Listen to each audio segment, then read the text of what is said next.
It's great to do things you enjoy. But can you go too far with a hobby? And at what point does it become an addiction? That's the question experts are trying to answer about playing video games.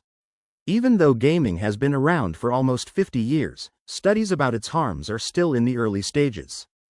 Different groups have come to different conclusions about whether problem playing should be called an addiction.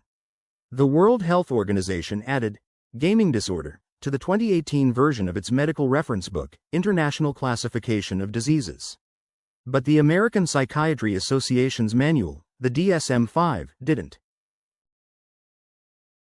Signs to watch for. The DSM-5 does include a section to help people and doctors know the warning signs of problem video gaming. These problems can happen whether you play online or offline. Here's what to look for in yourself or someone close to you, your partner, a child, or a friend. You need to have 5 or more of these signs in 1 year to have a problem, according to criteria that were proposed in the DSM-5. Thinking about gaming all or a lot of the time.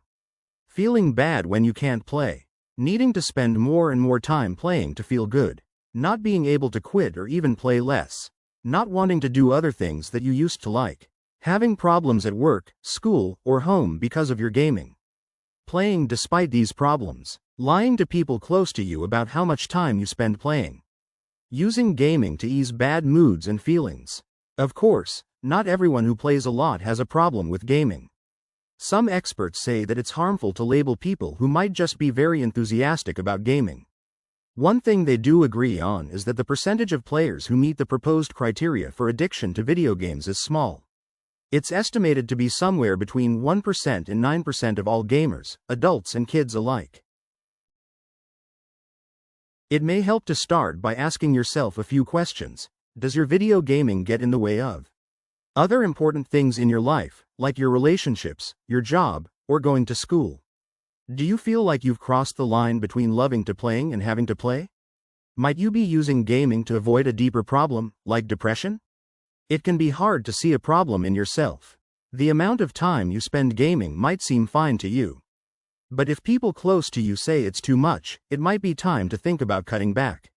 If you're a parent who's concerned about the amount of time your child spends gaming, look at how well they're doing at school and with friends. Having good grades and a good relationship with parents are signs that a child's video gaming is unlikely to be a problem.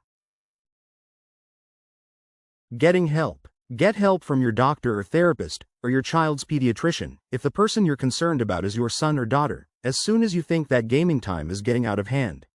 Studies about treating video game addiction are also in the early stages. One therapy that can help is called CBT or cognitive behavioral therapy. This is mental health counseling that teaches you how to replace thoughts about gaming to help change behavior. If you're the parent of a gamer, a therapist can show you how to place limits on your child's playing time if you have a hard time saying no.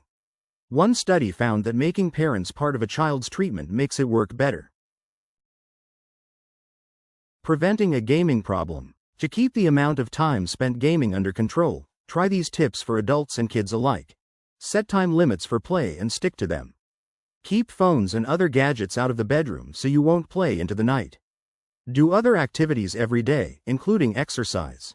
This will lower the health risks of sitting and playing for long stretches of time.